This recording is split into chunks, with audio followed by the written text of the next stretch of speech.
Il-proċess biex jiġi mħarreġ kelb gwida huwa wieħed kumpless ħafna.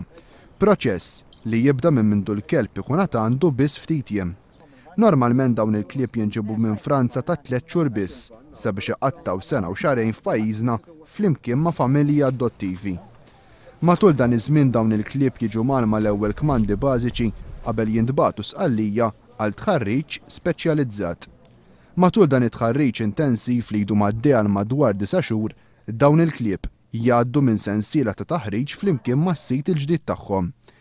Interessanti wkoll il-fatt li sabiex il-kelb jiġi assenjat ma' persuna għamja ikun irid isir studju fejn matulu esperti fil-qasam jaraw jekk hemmx kompatibilità bejn il-kelb u s-sit.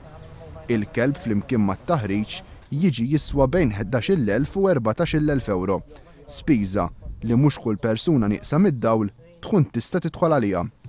Kien għal dan il-għan li 15-il sena ilu twaqfet il-Malta Guides Dogs Association sabiex jinġabru fondi biex jinxtraw dawn il-klieb u kif ukoll sabiex jiżdied it-tarif rigward il-klieb gwida.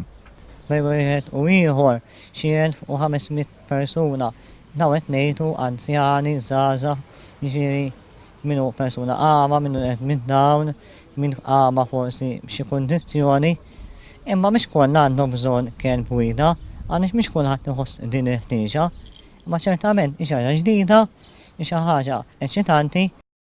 Inkomplu naħdmu biex nġibu aktar klieb hawn Malta ħalli persuna għama ikollu l-istess opportunità li joħroġ barra jitħallas mas-soċjetà u wkoll jagħti kontribut lis-soċjetà Maltija Warċija.